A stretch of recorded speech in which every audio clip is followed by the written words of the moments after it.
Mark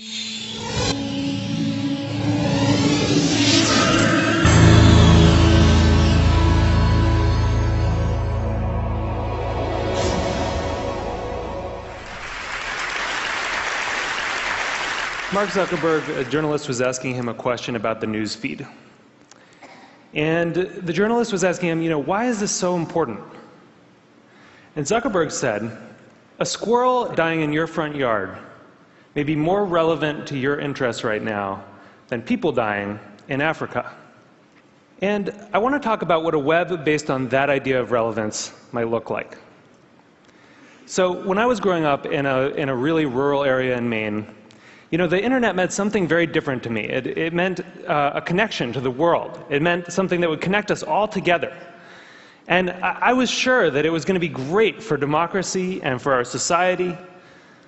But there's this kind of shift in how information is flowing online. And it's invisible. And if we don't pay attention to it, it could be a real problem. So I first noticed this in a place I spend a lot of time, my Facebook page.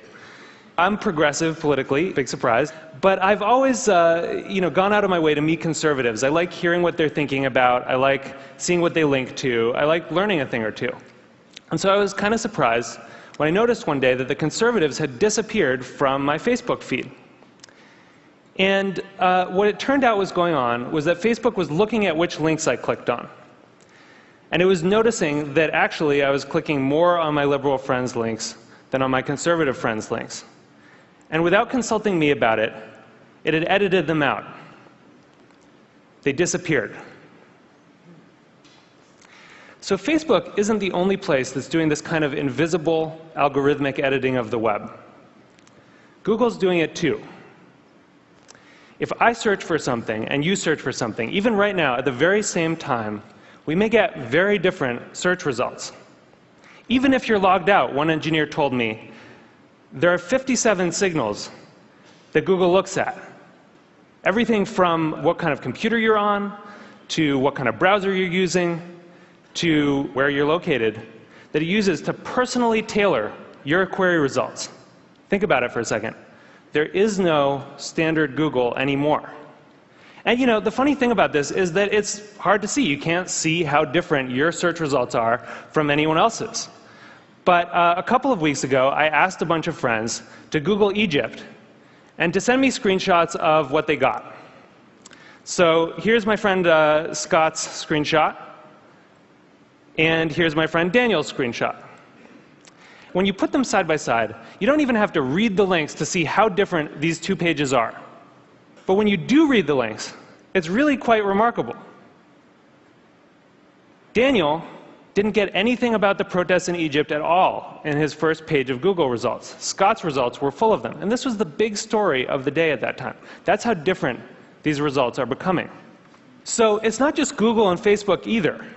This is something that's sweeping the web. There are a whole host of companies that are doing this kind of personalization. Yahoo News, the biggest news site on the internet, is now personalized. Different people get different things. Huffington Post, the Washington Post, New York Times, all flirting with personalization in various ways.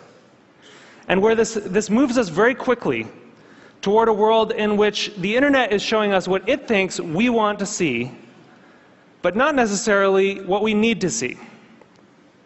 As Eric Schmidt said, it'll be very hard for people to watch or consume something that has not, in some sense, been tailored for them. So I do think this is a problem. And I think if you take all of these filters together, if you take all of these algorithms, you get what I call a filter bubble. And your filter bubble is kind of your own personal, unique universe of information that you live in online. And what's in your filter bubble depends on who you are, and it depends on what you do. But the thing is that you don't decide what gets in. And more importantly, you don't actually see what gets edited out. So one of the problems with the filter bubble was discovered by some researchers at Netflix.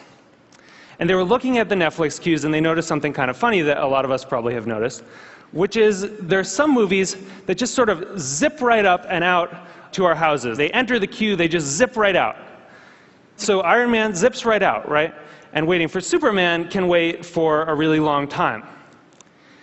What they discovered was that in our Netflix queues, there's kind of this epic struggle going on between our future aspirational selves and our more impulsive present selves. You know, we all want to be someone who has watched Rashomon. But right now, we want to watch Ace Ventura for the 4th time. So the best editing gives us a bit of both. It gives us a little bit of Justin Bieber and a little bit of Afghanistan. It gives us some information vegetables. It gives us some information dessert. And the challenge with these kind of algorithmic filters, these personalized filters, is that because they're mainly looking at what you click on first, it can throw off that balance. And instead of a balanced information diet, you can end up surrounded by information junk food. So what this suggests is actually that we may have the story about the internet wrong. In a broadcast society, this is how the founding mythology goes, right? In a broadcast society, there were these gatekeepers, the editors, and they controlled the flows of information. And along came the internet, and it swept them out of the way, and it allowed all of us to connect together, and it was awesome. But that's not actually what's happening right now. What we're seeing is more of a passing of the torch from human gatekeepers to algorithmic ones. And the thing is that the algorithms don't yet have the kind of embedded ethics that the editors did. So if algorithms are going to curate the world for us, if they're going to decide what we get to see and what we don't get to see, then we need to make sure that they're not just keyed to relevance.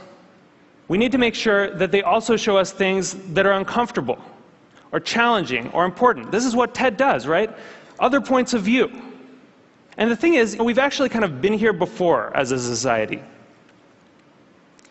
In 1915, it's not like newspapers were sweating a lot about their civic responsibilities. Then people kind of noticed that they were doing something really important. That in fact, you couldn't have a functioning democracy if citizens didn't get a good flow of information. That the newspapers were critical because they were acting as the filter, and that journalistic ethics developed. It wasn't perfect, but it got us through the last century. And so now, we're kind of back in 1915 on the web. And we need the new gatekeepers to encode that kind of responsibility into the code that they're writing. I know there are a lot of people here from Facebook and from Google, Larry and Sergey, people who have helped build the web as it is, and I'm grateful for that. But we really need you to make sure that these algorithms have encoded in them a sense of the public life, a sense of civic responsibility. We need you to make sure that they're transparent enough that we can see what the rules are that determine what gets through our filters. And we need you to give us some control so that we can decide what gets through and what doesn't. Because I think we really need the internet to be that thing that we all dreamed of it being. We need it to connect us all together. We need it to introduce us to new ideas and new people and different perspectives. And it's not going to do that if it leaves us all isolated in a web of one. Thank you. Thank you.